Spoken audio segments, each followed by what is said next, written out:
Diketahui bahwa nama sosok tersebut adalah Dwi Susanti. Dari beberapa postingan di akun Instagramnya, sepertinya Dwi memang bekerja di Gereja Katolik Santo Nikolaus Tomohon. Ia beberapa kali mengunggah aktivitasnya saat sedang membersihkan bagian dalam gereja, membersihkan altar, hingga menata kursi-kursi gereja. Kisah Dwi Susanti ini menuai pro dan kontra. Ada komentar yang terkesan menyalahkan Dwi atas pilihan untuk bekerja di lingkungan gereja Katolik.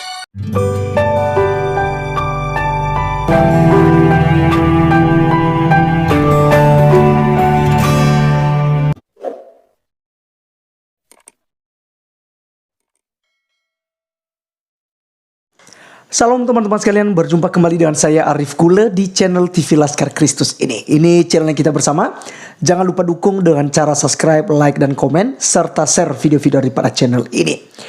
Pada kesempatan kali ini teman-teman sekalian, kita melihat di cuplikan tadi ada seorang perempuan yang berjilbab. Jadi kalau berjilbab dia adalah seorang muslim teman-teman sekalian. Dan menurut keterangan dalam video itu dia bekerja di sebuah gereja Katolik di Tomohon atau di Manado teman-teman sekalian. Dan yang luar biasanya di mana dia tidak menghiraukan apa yang diperkatakan oleh orang-orang di luar sana yang nyinyir tentang dirinya, tetapi dia terus melakukan apa yang menjadi tanggung jawabnya sebab dia bekerja di sebuah gereja. Nah teman-teman, untuk kita lebih paham, mari terlebih dahulu untuk kita menonton videonya yang ada berikut ini. Diketahui bahwa nama sosok tersebut adalah Dwi Susanti. Dari beberapa postingan di akun Instagramnya, sepertinya Dwi memang bekerja di Gereja Katolik Santo Nikolaus Tomohon.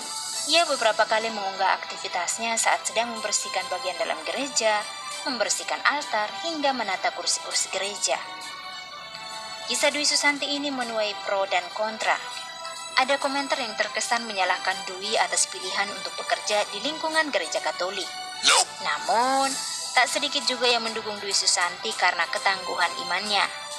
Ya, sikap toleransi Dwi Susanti memang patut diacungi jempol, karena pada dasarnya ia hanya bersikap profesional untuk pekerjaannya. Perihal iman dan akidah itu tertanam kokoh di hati. Kokoh artinya, dimanapun keberadaannya, apapun keadaannya, imannya sebagai seorang muslimah sejati tak akan goyah oleh apapun. Maaf, seram-seram, ya kan, jelek-jelek, ya kan? Kenapa? Makannya saja yang haram-haram, babi, anjing, na'udzubillah. Mohon maaf Pak, seperti wajah Bapak, saya lihat, seram, takut, saya pun takut melihatnya. Tapi lihat wajah saya, berseri-seri. Dan wajah-wajah orang Islam itu berseri-seri semua. Makanya saya bilang sama ibu-ibu orang Islam, Bu, kalau ingin membandingkan antara Kristen dan Islam itu, bandingkan saja mukanya. Enggak percaya, nanti ke pasar berdiri ibu-ibu, bandingkan dengan muka-muka inang-inang di sana, pasti beda, betul? Ya teman-teman sekalian, itulah cuplikan videonya. Ini sangat menarik sekali dan saya percaya bahwa teman-teman diberkati ya. Jadi seharusnya kita dalam umat beragama ini seperti ini teman-teman sekalian ya. Entah seperti apa ajaran agama kita itu tentu saja tidak bisa dipisahkan dari hal mengasihi sesama gitu. Kita menghargai orang lain gitu. Soal agama kita boleh berbeda, tetapi mari kita bersatu dalam peri kemanusiaan. Ya, ini yang diharapkan. Kalau seandainya seperti muslimah ini, semua yang radikal-radikal itu maksud saya ya, mereka bisa belajar dari muslimah ini, maka saya jamin Indonesia ini akan aman dari perdebatan agama dan juga aman dari persoalan-persoalan yang terus berulang-ulang terjadi. Ya, agama dicampur aduk dengan politik, politik dicampur aduk dengan agama, sehingga Indonesia ini terus berada di dalam kekacauan teman-teman sekalian. Dan itu hanya gara-gara segelintir orang ya, gara-gara mereka yang terus membuat onar, mereka terus membuat kekacauan, mereka mengkafir-kafirkan orang, menjelekkan orang lain teman-teman sekalian ya. Seperti yang kita lihat kemarin dari Ustadz Agustan yang cukup viral juga ya beberapa waktu yang lalu. Dia katakan bahwasannya itu yang menciptakan radikalisme ini dan orang yang jahat ya, teroris, maksud dia itu dari amanat agung. Bahkan dia katakan bahwa Kristen itu ajaran iblis. Nah teman-teman sekalian, mari kita melihat dulu ya. Nanti teman-teman bisa bandingkan dari apa yang dilakukan oleh perempuan ini dan apa yang dilakukan dan disampaikan oleh Ustadz Agustan yang ada berikut ini. Sekali lagi saudaraku yang dirahmati oleh Allah, teroris tidak akan pernah hilang selama amanat agung masih ada dalam Biblos. Dan amanat agung diimani lalu diwujudkan dengan segala cara, bahkan dengan segala kekuatan yang mereka miliki seperti negara-negara OTAN, sehingga negara-negara yang lain pun dijadikan sebagai ladang ya untuk mempraktekkan amanat agung, mengadu domba, membunuh, membinasakan. Oke, perhatikan apa yang disampaikan oleh Ustadz Agustan ini teman-teman sekalian, dan juga tadi itu Ustadz Sinaga ya, yang juga berkata bahwa orang Kristen itu jelek-jelek, mukanya itu jelek-jelek, bisa dibandingkan kalau mukanya berseri-seri, muka umat Islam itu berseri-seri katanya ya. Padahal justru sebaliknya teman-teman sekalian, saya kadang-kadang merinding juga lihat muka dia saja pun merinding saya lihat, apalagi muka Ustadz Agustan tadi ya. Teman-teman bisa membandingkan ya, muka saya saja lah bandingkan dengan mereka, mungkin teman-teman sudah bisa melihat bagaimana perbedaannya ya. Baik, tidak fokus dengan itu teman-teman sekalian, karena seburuk apapun tetaplah dia makhluk ciptaan Tuhan yang mulia. Oke, ya, jadi kita tidak boleh saling menjelekkan. Semua laki-laki dikatakan ganteng, semua perempuan dikatakan cantik ya.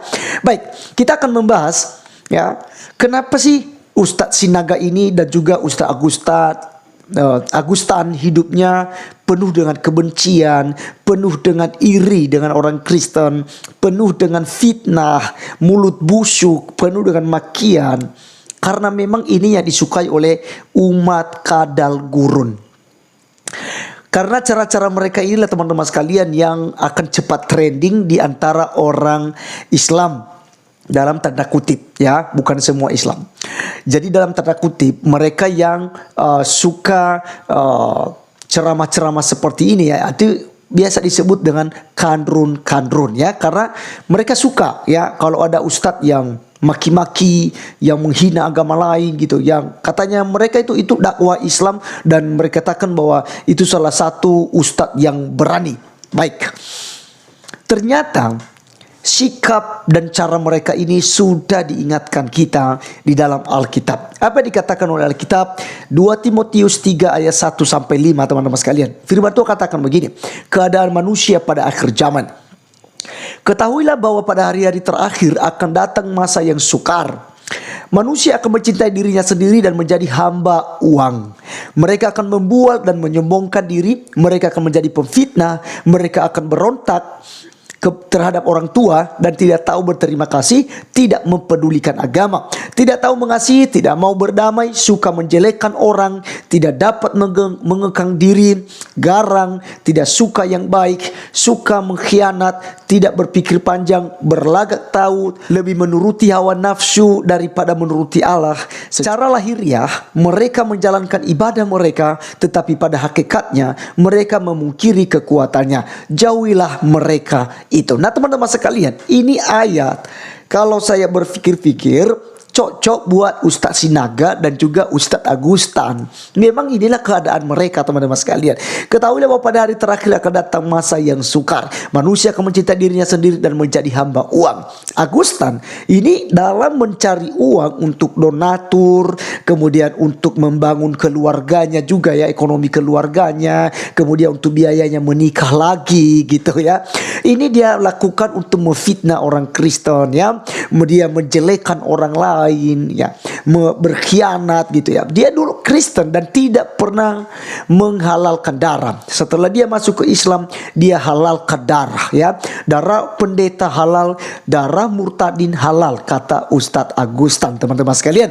Nah, ini jelas sekali bahwa dia menyombongkan diri, mereka akan menjadi pefitnah, berontak terhadap orang tua dan tidak tahu berterima kasih, tidak mempedulikan agama gitu ya. Kalau dia peduli dengan agama, tentu dia tidak menghancurkan Islam atau agama Islam dengan cara-cara busuknya itu ya teman-teman sekalian ya.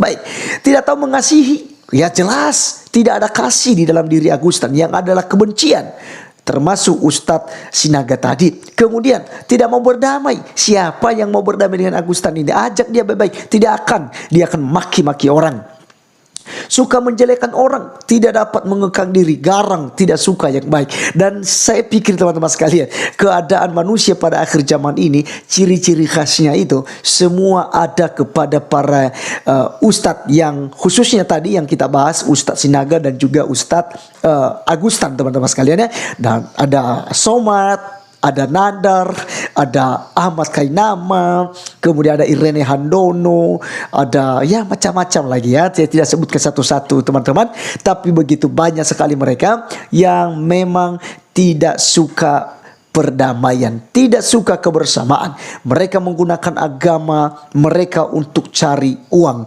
untuk mereka menggunakan ajaran Kristen, lalu mereka putar balikan ke umat Islam untuk mereka bisa trending, mereka bisa naik panggung, dan tentu saja ada banyak yang bersedekah untuk menolong mereka ya.